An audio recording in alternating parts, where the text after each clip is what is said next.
नन्दना व्रजजनरञ्जना यशोदानन्दन व्रजजनरञ्जन यमुनतीरावनचारे जमुनतीरावनचारे जय राधा माधव राधा माधव राधे जय राधा माधव राधा माधव राधा माधव राधे जय गौरनिताय गौरनिताय गौरनिताय जय गौरनिताय जय गौरनिताय जय गौरनिताय जय गौरनिताय जय गौरनिताय जय जय प्रभुपाद प्रभुपाद प्रभुपाद जय जय प्रभुपाद जय जय प्रभुपाद प्रभुपाद प्रभुपाद जय जय प्रभुपाद जय श्री श्री राधा माधव अष्ट सखी की जय श्री श्री गोविंदाय की जय श्री प्रभुपाद की जय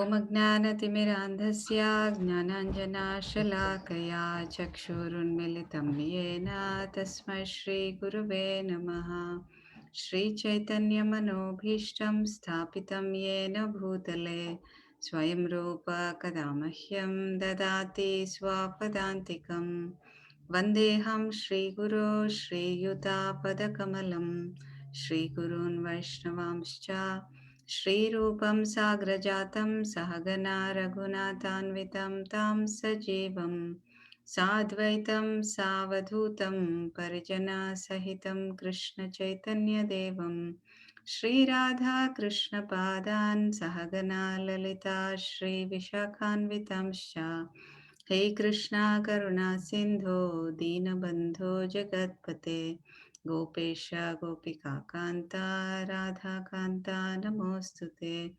तप्तकाञ्चन गौराङ्गी राधे वृन्दावनेश्वरी वृषभानुसुते देवी प्रणमामि हरिप्रिये वाञ्छाकल्पतरुभ्यश्च कृपासिन्धुभ्य एव च पतितानां पावनेभ्यो वैष्णवेभ्यो नमो नमः जय श्री कृष्ण चैतन्य प्रभु नित्यानंद श्री अद्वैत गदाधरा श्रीवासादि गौरभक्तवृंदा हरे Krishna Krishna Krishna Hare Hare Hare Ram Ram Ram Hare Hare Hare Krishna everybody. The base website is down, so I'm just using what I have here in Word document. We are doing Bhagavad Gita chapter 3 Karma Yoga text 5 today.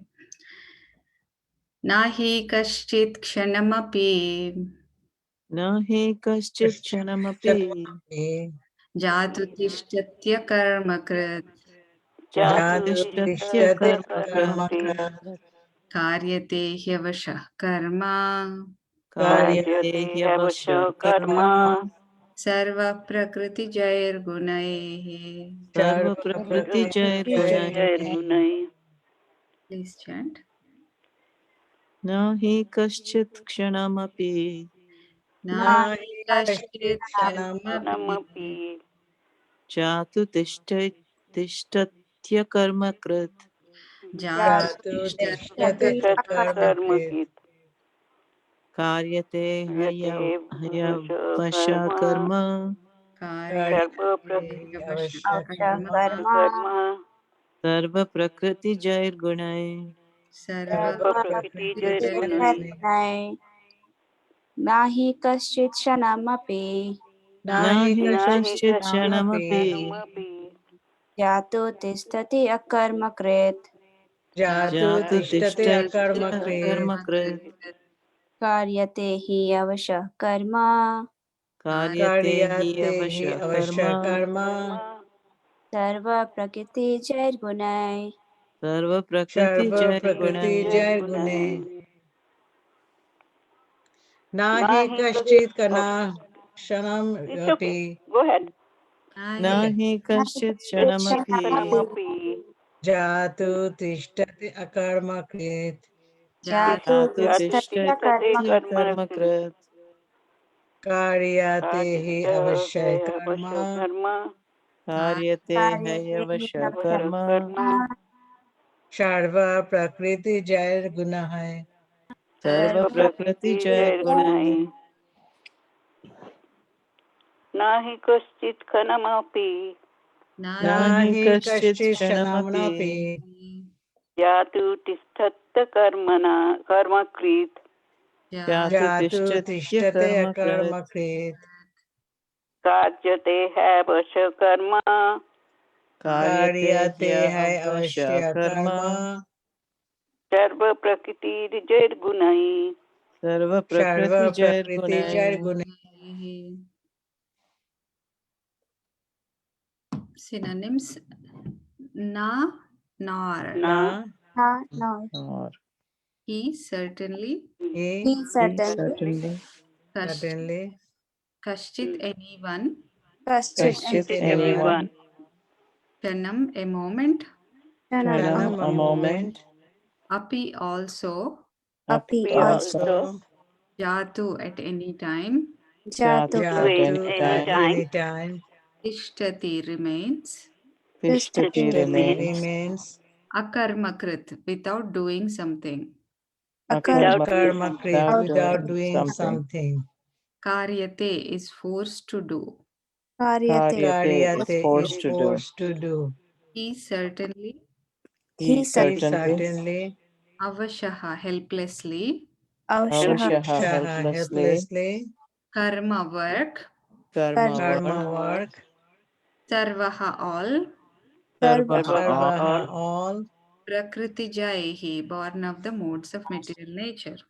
prakriti Prakriti. jai Prakriti born Prakriti of Jai. the Jai, Born of modes the of moon. material Modes of nature material nature. Gunaihi, by the qualities. Gunai. gunai Gunai by By the the by the quality. qualities qualities. Translation and purport by His Divine Grace, Sri Bhaktivedanta Swami Srila Prabhupada Ki Jai. Jai. Everyone is forced to act helplessly according to the qualities he has acquired from the modes of material nature. Therefore, no one can refrain from doing something, not even for a moment. It is not a question of embodied life, but it is the nature of the soul to be always active. Without the presence of the spirit soul, the material body cannot move. The body is only a dead vehicle to be worked by the spirit soul, which is always active and cannot stop even for a moment. As such, the spirit soul has to be engaged in the good work of Krishna consciousness. Otherwise, it will be engaged in occupations dictated by the illusory energy. In contact with material energy, the spirit soul acquires material modes. And to purify the soul from such affinities, it is necessary to engage in the prescribed duties enjoined in the Shastras.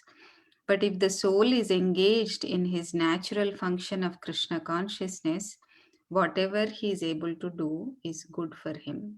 The Srimad Bhagavatam 1.5.17 affirms this. त्यक्त्वा स्वधर्मं चरणाम्बुजां हरेर् भजन्न पक्वोतपते ततो यदि यत्र क्व वा भद्रमभूतमोष्य किं को वार्थ आप्तो भजतां स्वधर्मतः. If someone takes to Krishna consciousness, even though he may not follow the prescribed duties in the Shastras or execute the devotional service properly, and even though he may fall down from the standard, there is no loss or evil for him. But if he carries out all the injunctions for purification in the Shastras, what does it avail him if he is not Krishna conscious? So, the purificatory process is necessary for reaching this point of Krishna consciousness.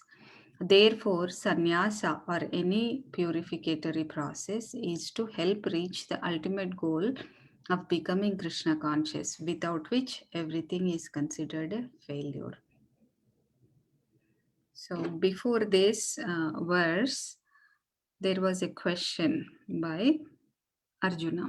He is asking whether it is better to renounce everything or to work in devotion? So the answer to that is this verse. Everyone is forced to act helplessly according to the qualities they got from the modes of material nature. So it is better to engage in the activities of devotional service. In that way, they will be detached. It's not required to just renounce everything, because the soul is always active. What Prabhupada mentioned in the purport is the soul is always active. Because of the soul, the body is active. When the soul leaves the body, there is no activity. So we will either be active physically or mentally or both.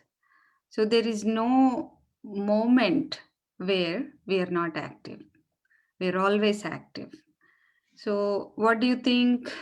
How can we explain um, about sleeping? Like when we are sleeping, we are not doing anything. We are not thinking either. How can we explain that we are active even when we are sleeping? Any thoughts?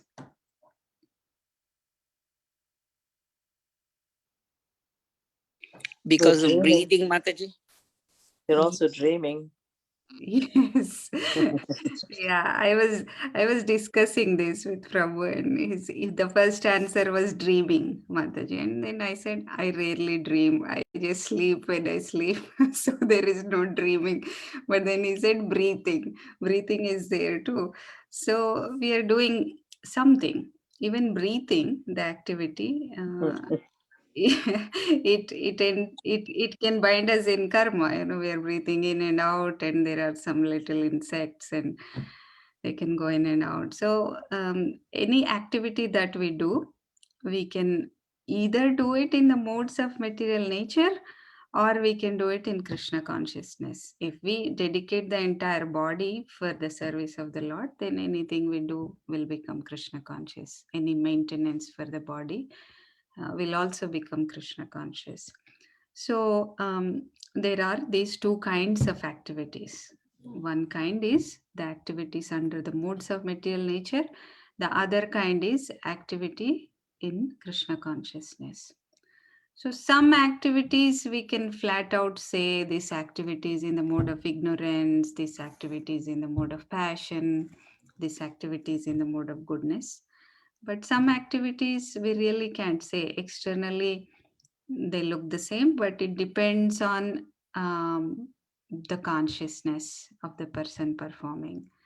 Uh, Based on the consciousness, the activity can either be in ignorance, passion, or goodness. So there is an example. Uh, there is a big construction of a cathedral, and a person goes there to see, and there are several workers. So this person goes to somebody and asks, can you explain me what you're doing? Then he's like, oh, I'm working with this cement and these bricks. I'm going to build this cathedral. I'm working here so that I'll get some money. So at the end of the day, I can buy whatever I want, mostly something to drink and eat, and then I go to sleep. So this person, he's only thinking about, you know, getting intoxicated or eating meat. So his mode in building that cathedral is mode of ignorance. He's not concerned about anything else other than that. So this person again, he goes and asks another a guy who's working there, what are you doing? It's like, oh, I'm building this big cathedral. And then after we finish building, I'm going to bring my kids and my family, and I'll show them, what a big thing I have done. So they'll all be proud of me, and I'll be proud of myself. So which mode is this? Passion. Yes. So he's in the mode of passion. And then he goes to another person, and then he asks him, what are you doing? He's like, I'm working hard to build this so that everybody can come and take advantage of this facility. So this person, he's trying to do something for the welfare of others. That is the characteristic of mode of goodness. And another person may say, I am doing this so that I can glorify the Lord, so that the Lord can be glorified in this building. That is transcendental consciousness. So all of them, they're doing seemingly the same thing, building the cathedral, but their consciousness is different. So in that way, seemingly some activities may look like, everyone is doing the same thing, but depending on the consciousness, they can be different. So everyone is forced to act according to the qualities they have from the modes of material nature. As long as we are in contact with this material energy, we have this contamination of modes of material nature. So, to clean ourselves, to purify the soul from this contamination, uh, prescribed duties are given in the Shastras. So, we all have to perform those prescribed duties. So, prescribed duties, they are defined in 247 as the as the activities enjoined in terms of one's acquired modes of material nature. So we have a certain nature, and based on that our varna is decided, and then depending on the ashrama we are in, we have certain prescribed duties. We need to execute them. By performing those duties, gradually we'll get cleansed and we will get elevated. So Krishna later in this chapter he tells, uh, even I perform my prescribed duties. If I stop doing those, then everybody will follow me and they'll all go to hell because of not performing their duties, because their nature, uh, it will go down and down. The prescribed duties are designed in such a way that we will elevate, and if we don't do it, then we go down, and result of that is punishment in hellish planets. And Krishna also tells Arjuna, he uses this word prescribed duty many, many times. He's like, don't deviate from your prescribed duty of fighting, execute your prescribed duty. He keeps saying, he keeps emphasizing that we all have to perform our prescribed duties. So later, Prabhupada says in the purport, so in the beginning he says everyone has to work. The soul is active and there is a push of modes of material nature. Then later he explains that by doing the prescribed duties will get purified. And after that he says that neglecting prescribed duties in Krishna consciousness, what is the effect of that? So he gives this beautiful verse, त्यक्त्वा स्वधर्मं चरणाम्बुजां हरेर् भजन्न पकोतपतेत्ततो यदि यत्र क्व वा भद्रमभूतमोष्य किं को वार्त आप्तो भजतां स्वधर्मतः. So the translation is, if someone takes to Krishna consciousness, even though he may not follow the prescribed duties in the Shastras or execute the devotional service properly, and even though he may fall down from the standard, there is no loss or evil for him. But if he carries out all the injunctions for purification in the Shastras, what does it avail him if he is not Krishna conscious? So, this verse is spoken by Narada Muni. Vyasadev, he divides all these Vedas and writes all the Puranas and Mahabharata and everything. And after that, even after putting so much effort, not for any selfish reasons, but for the welfare of others, he still didn't feel satisfied. So he was contemplating what could be the reason, and he had some idea. Then Narada Muni, he walks in. Narada Muni is the spiritual master for the three worlds. So Vyasadev, he bows down to Narada Muni, he makes him sit on a nice seat, and then he asks, I've done all these things, I've fully given the entire knowledge, but still I don't feel happy. So Narada Muni also glorifies the work Vyasadev has done. And then he asks him, why do you think you are so despondent? Why do you think you are undone?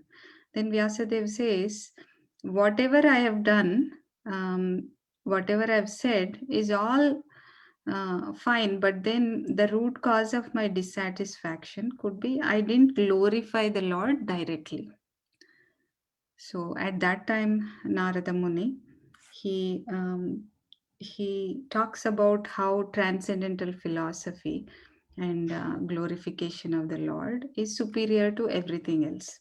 So he says that you have given all these religious performances, so all the Vedic rituals you have given, but you haven't glorified the Supreme Personality of Godhead. So in the Vedic rituals, there are means to satisfy the senses. So if you do a certain sacrifice, you'll get good kids. If you do a certain sacrifice, your enemy you conquer over your enemies, and certain sacrifice may give a lot of wealth or very good afterlife. So people only focus on what they are going to get, the selfish aspect of the Vedic rituals, and they hardly care about the prohibitions. So people, they use the Vedic sacrifices to cultivate more sense gratification.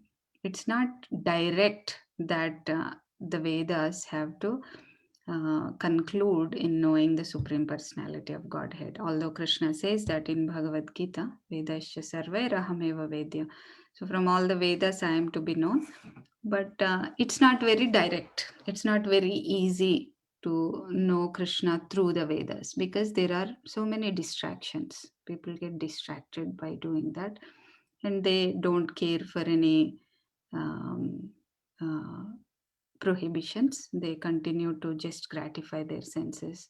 And Rishabhadev, he says, we got this material body because we are trying to gratify our senses, and with that desire comes so much trouble of having to take this human body. When we take this human body, there are obviously four major problems: birth, death, old age, and disease, and so many other things while living. So if we continue to engage in the same activity that caused us a problem, then we are not very wise. We'll get body after body for engaging in the same thing again. So that's what the Vedas will divert people to. They got this human body because they are engaging in sense gratification. It's not really so much fun to have human body. It's a lot of misery and very less fun. And then they engage again in the same activity. So it doesn't really relieve them. The activity that you thought is for the welfare of everybody will actually not cause their welfare. It will cause their bondage. That's why you're not feeling happy. So then, in that context, Narada Muni glorifies the literature, the transcendental literature, which glorifies the Lord. Uh, I'll read some translations from chapter 5, canto 1, text 11. On the other hand, that literature, which is actually, I'll start from one before. Those words which do not describe the glories of the Lord, who alone can sanctify the atmosphere of the whole universe, are considered by saintly persons to be like unto a place of pilgrimage for crows. Since the all perfect persons are inhabitants of the transcendental abode, they do not derive any pleasure there. So he's saying any literature that doesn't describe the glories is like garbage. Crows go for pilgrimage to garbage cans. So this is a very good way to say that it's all trash. On the other hand, that literature which is full of descriptions of the transcendental glories of the name, fame, forms, pastimes, etc. of the unlimited Supreme Lord is a different creation, full of transcendental words directed toward bringing about a revolution in the impious lives of this world's misdirected civilization. Such transcendental literatures, even though imperfectly composed, are heard, sung, and accepted by purified men who are thoroughly honest. So this is like Anvaya Vyatireka. There is one system of getting the point across. So Narada is using both, like he's saying how the mundane literature is not okay. He's also saying how transcendental literature, even if it's not perfect grammar or perfect meter, it still is better than all the other literature. And then after that, he goes on describing how um, we have to desire what the Lord desires.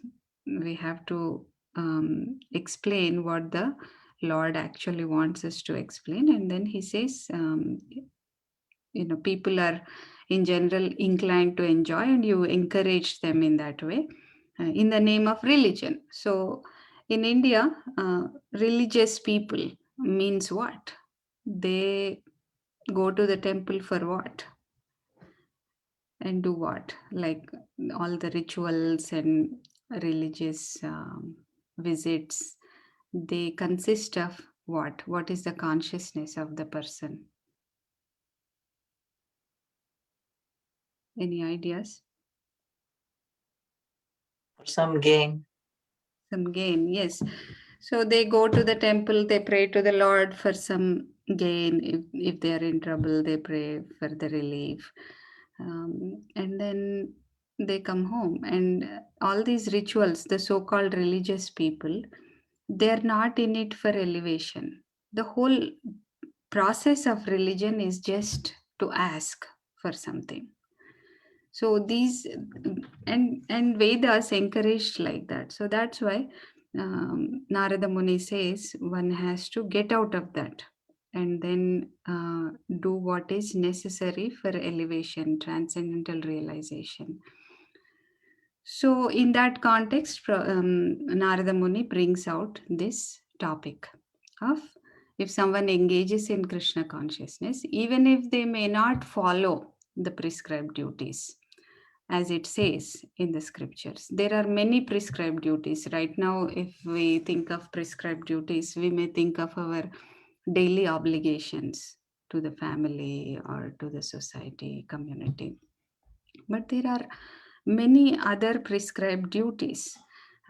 According to Srimad Bhagavatam, we are indebted to many people. We are indebted to our parents, we are indebted to the family members, we are indebted to the society, we are indebted to the country, we are indebted to the humanity, we are indebted to other living entities, and we are indebted to demigods. Why do you think we are indebted to parents? That's an easy one. Anyone can say. We'll go through the whole list.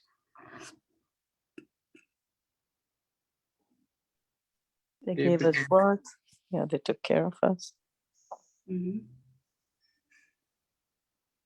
They gave us birth, they took care of us, they gave us wealth, they gave us culture, uh, and then family members. Why do we have to be indebted to family members?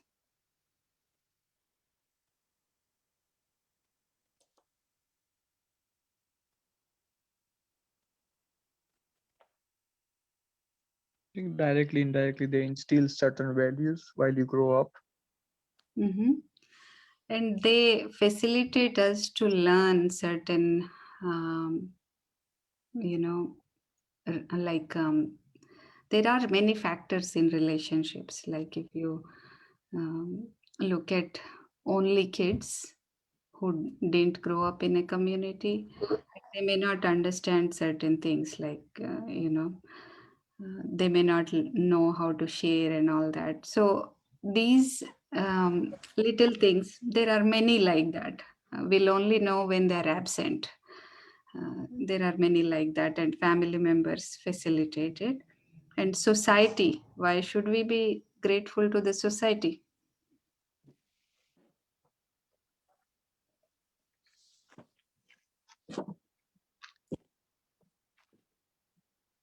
As law and order. So we learn how to follow rules and regulations in Mm, general.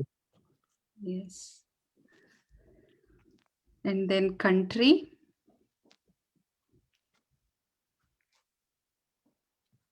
gives a geographical place, safe, secure place to do your growing up. So Mm. Humanity and other living beings. you don't feel alone in this world. Yeah, and the other living beings, they maintain the ecosystem. At one point of time, there was a study which was saying that because of cell phones, all the bees are disappearing. I don't know whether it's the case still, but when bees disappear, then the whole system will collapse. They kind of, take the pollen from here and there. And so there are so many intricacies involved. Every living entity will contribute to our life in a certain way. And demigods, obviously, because they supply us with the necessities of life. They give us rain, the wind blows and takes the clouds from one place to the other so that the rain may fall. And there are other uses for wind, and sun god gives us sun. Without sun, we won't be able to survive. So demigods also provide us with a lot of necessities. And then apart from them, we also have to be grateful to philosophers, poets, scientists, etc. That's what Bhagavatam says. So why should we be grateful to philosophers? Taking knowledge from them. Yes. And the sages also give us knowledge.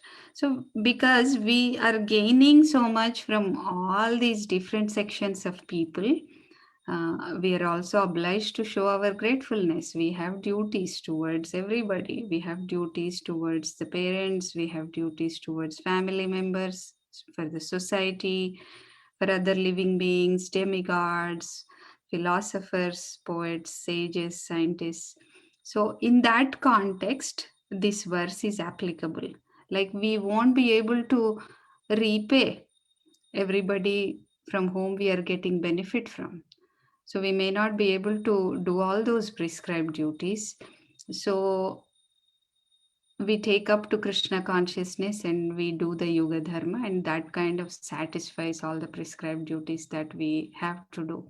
But then, if someone has taken up Krishna consciousness and they were not doing all these other rituals to satisfy all these demigods and other living entities, but then they fall down from Krishna consciousness, what happens at that time?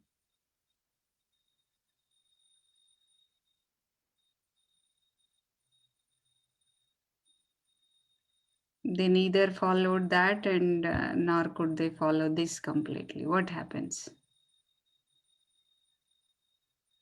Arjuna asks this question. There's no loss or diminution, right? If you're following Krishna. Yes, yes. So Arjuna asks, will a devotee be like a riven cloud? He didn't make it this in this path, nor did he do that path properly.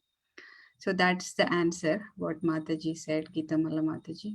So, Neha Bhikramana Shosti Pratyavayo na vidyate Swalpamapyasya Dharmasya Trayate Mahatobayat. Whatever advancement we have made on the path of Krishna consciousness is never lost.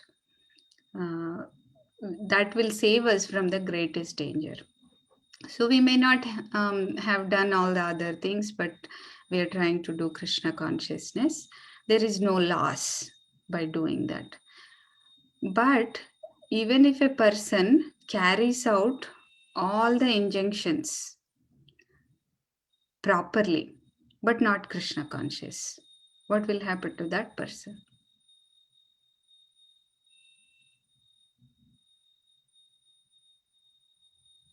Zero, nothing. Yes, gained. Can you think of people who actually do their duties nicely but not really Krishna conscious? Have you seen anybody like that in your life?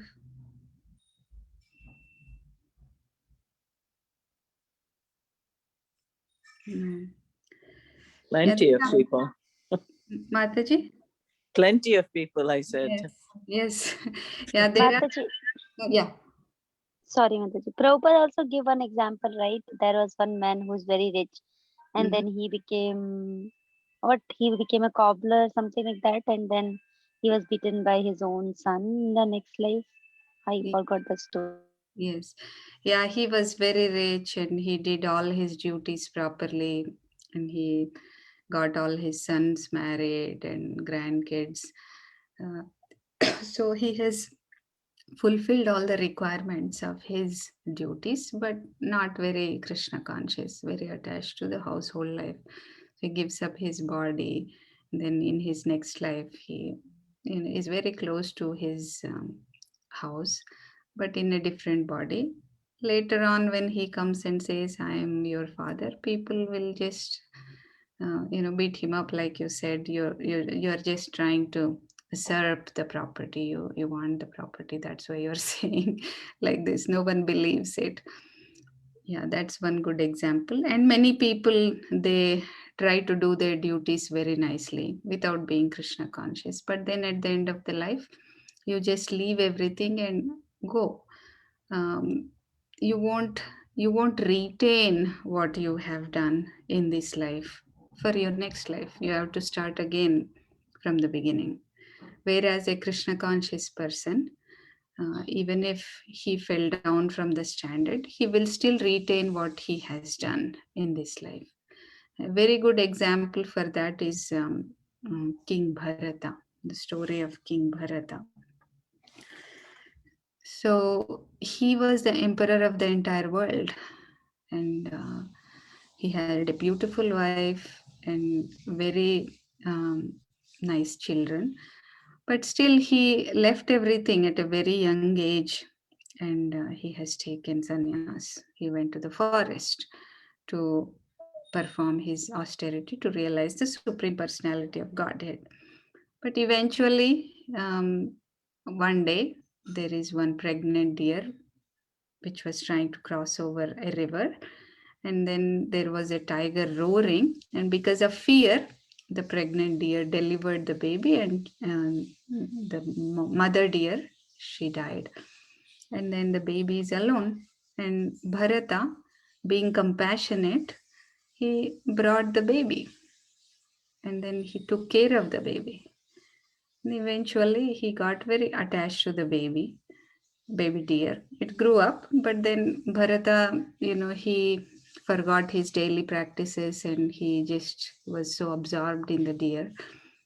And at the end of his life, he thought of the deer, which was actually missing at that time. So why Bharata Maharaj was punished for the compassion that he has shown? What are your thoughts? Because he was totally absorbed in the baby deer, and he has left what he was supposed to do. Showing a compassion doesn't mean that we be most intimate with them. Like as a case of Shivanand Sen, he also was compassionate to a dog, but he didn't take the association of the dog, rather he gave the association of the dog. So Ye- that's the difference. Yes. Yeah, he just could have just saved it, and after it can be on its own, it could go away, right? It could live its life on its own. He didn't have to really get so attached, like you said. And this also happened because he didn't have any devotee association. So that's what Prabhupada says in one of the purports in that story, that if we don't live in the association of devotees, that these kind of things may happen. One may fall down from the standard, and because he fell down, he had to take birth as a deer, as a stag. But he didn't lose anything. He remembered the mistake he has done, and he was allowed to be around the sages even in the birth of the deer. So he's not a loser. Although he left all his prescribed duties, he came and he was executing Krishna consciousness, but he didn't finish it. He fell down. Still, he wasn't a loser. He remembered where he left off, and he did not want to go around the forest just enjoying the material world. He just was sticking to the place of the sages and hearing every day. And then in the next life again, he becomes Jada Bharata, and intentionally he acts in such a way that no one will entangle him in the material affairs. He just acted dumb in that way. He avoided getting married, he avoided becoming something in the material world, and he totally focused internally on the Lord. So ultimately he went back to Godhead. So this is how Krishna consciousness works. Another example for this is Ajamila. Ajamila, he executed his devotional activities very nicely in his youth. But then later he falls down and marries this prostitute. He gives up his uh, wedded wife and his parents. He neglects his parents. All his prescribed duties he neglects for a very long time. But then at the end of his life, when Yamadutas come to take him, Vishnudutas also come because his last word was Narayana. He was calling his son Narayana. But then while calling his son Narayana, he remembered his earlier life, how he used to worship Narayana. So it will never go in vain, whatever a dedicated devotee in Krishna consciousness does. It will not go in vain, although sometimes he may later fall down from the standard. So these are the two examples. There is one more also in Srimad Bhagavatam. It is mentioned, King Chitraketu. King Chitraketu was very nice devotee, but then he offends Mother Parvati once. Because of that, he had to take birth as a demon in his next life. You know who that demon is? Vritrasura. Yes, Vritrasura. He was gigantic. He was very big. And Indra was fighting with Vritrasura. So Indra was fighting with Vritrasura to get his heavenly kingdom back. But then Vritrasura was totally detached. He was encouraging Indra to kill him so that he can go back to Godhead, so that he doesn't have to live in the material world anymore. Whereas Indra, seemingly he's a demigod, but he was attached to being Indra. So he was trying to kill Vritrasura, and finally he succeeds. To cut the throat of Vritrasura, it takes many, many days with the Vajrayuda. So that's how big Vritrasura was. But he was totally detached and completely focused on the Supreme Personality of Godhead. That's because of his last life again. He didn't have to lose the progress he made, uh, even though he fell down by committing an offense. He still continued from where he left off. So that is the beauty of Krishna consciousness. Sometimes, uh, mostly even the people who are not Krishna conscious nowadays, they don't execute any of these scriptural injunctions, prescribed duties. We don't execute also, not as much, but because we are in Krishna consciousness, Krishna will save us. Krishna will elevate us. Executing prescribed duties according to this purport is to purify ourselves. But we are engaged in the process of Krishna consciousness to purify ourselves. And by being in that process, although we may not completely be successful, it will carry on. That's the purport Prabhupada has given. And at the end, the last sentence he says is, so sannyasa or any other purificatory process. Sannyasa is also a purificatory process by voluntarily giving up everything and undergoing all the troubles of not owning anything and not having to live at one place and going around and preaching, helping other ashramas. It is a purificatory process, and it is for the welfare of others, and it is for elevating oneself and to become ultimately Krishna conscious completely. So if that process is not for the ultimate goal of becoming Krishna conscious, then everything is a failure. Just like in Bible, they say, what profiteth a man can gain, even if he gets the whole world, and yet suffers the loss of his eternal soul.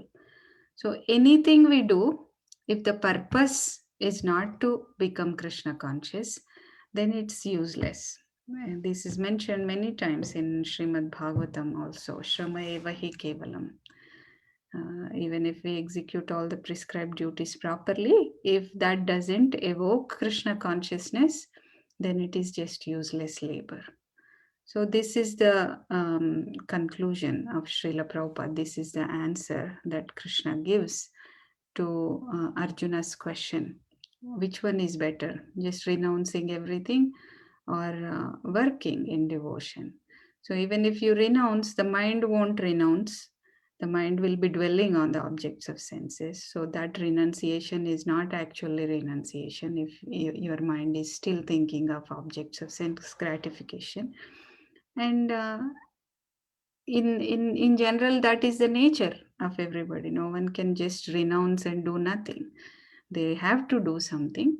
So better we engage our senses in the service of the Lord. That is actually the definition of bhakti also. If we engage the senses in the service of the master of the senses, that is bhakti. And when we engage in Krishna consciousness, uh, renunciation will automatically come. One need not just sit at one place and do nothing. If we engage in Krishna's service, then renunciation will automatically come, and that is a better way than just not doing anything. That's Krishna's answer to Arjuna. So he is discouraging Arjuna from not fighting all along. He says, you have to do your prescribed duty, engage your senses in the service of the Lord, and that's how you can actually renounce. What you are saying as renunciation is not really renunciation. That's his conclusion.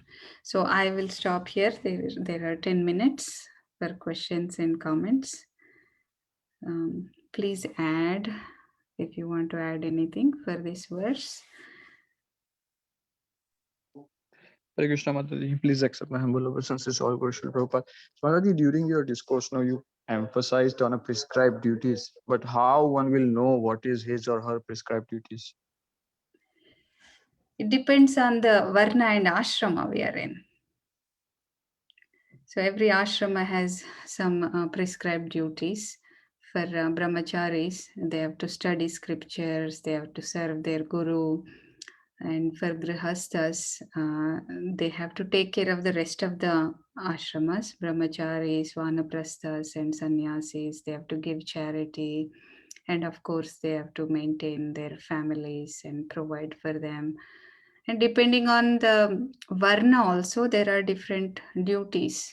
Brahmanas, they have to teach, they have to engage others in performing sacrifices, perform sacrifices themselves.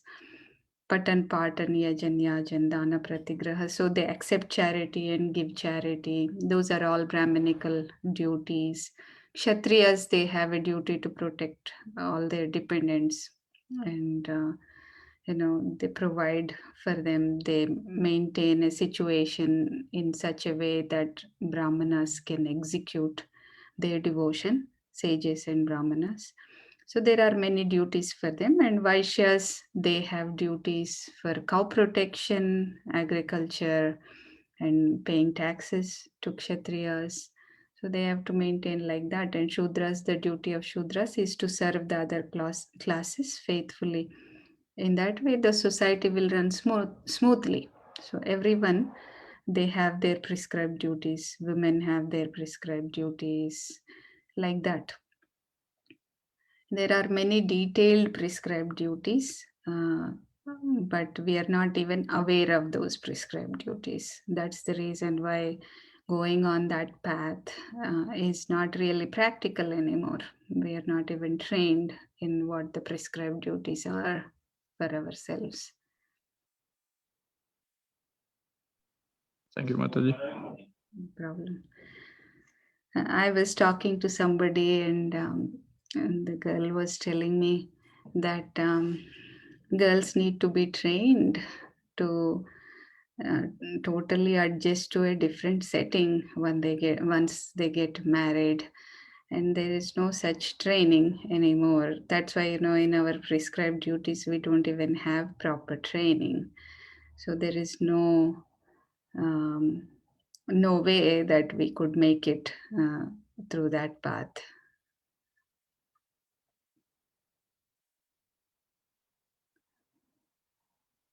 Any other comments, additions?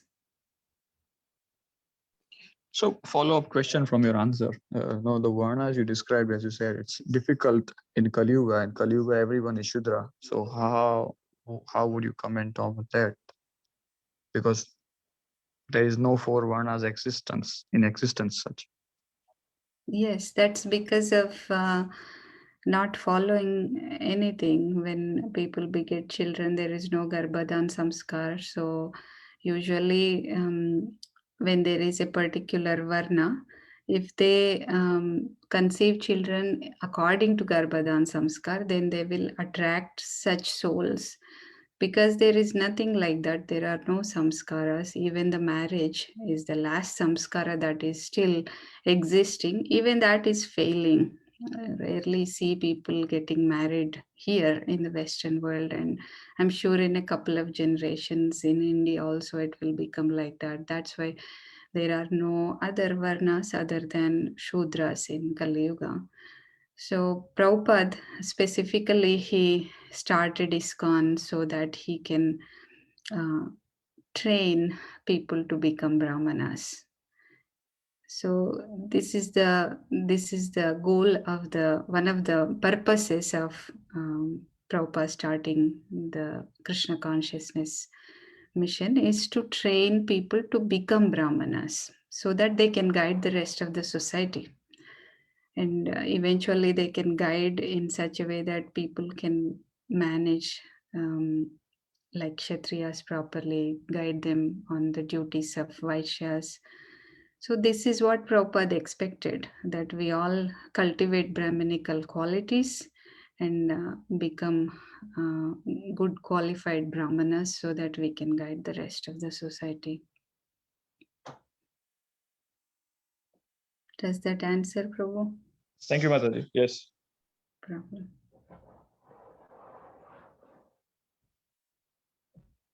Anyone else?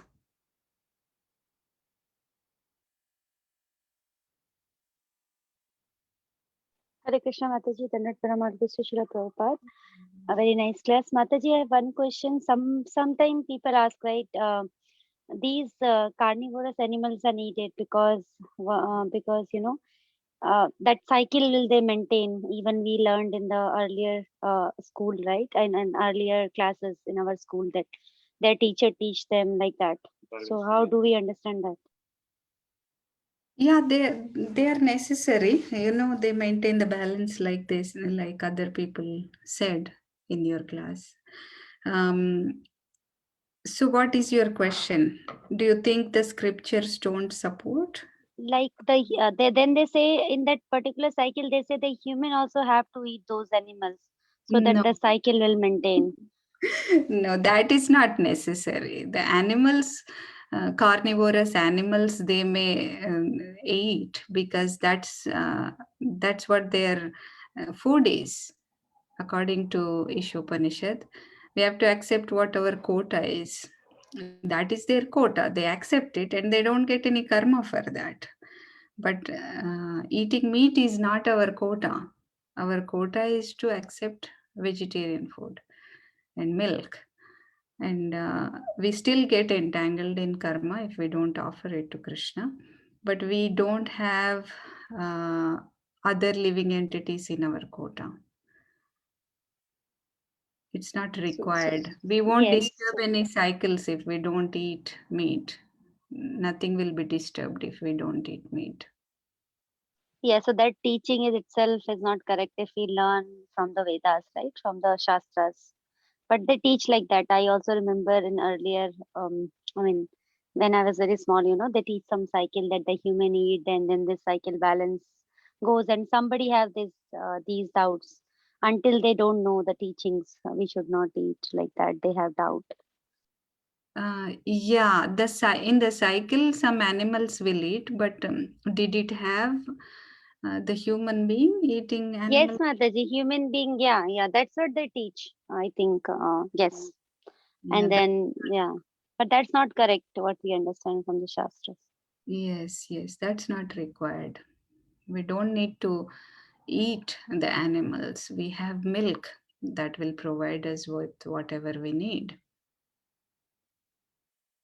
Just by drinking milk, we'll get everything we need. Thank you, Mataji. You're welcome.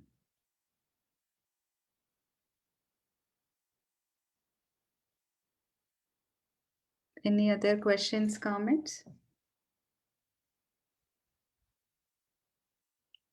If not, we can stop here. Thank you all very much for your association. Vancha kalpatarvyasya kripa कृपा sindhu. सिन्धुभय एव च पतितानां पावनेभ्यो वैष्णवेभ्यो नमो नमः। श्रील प्रभुपाद की जय। हर कृष्ण।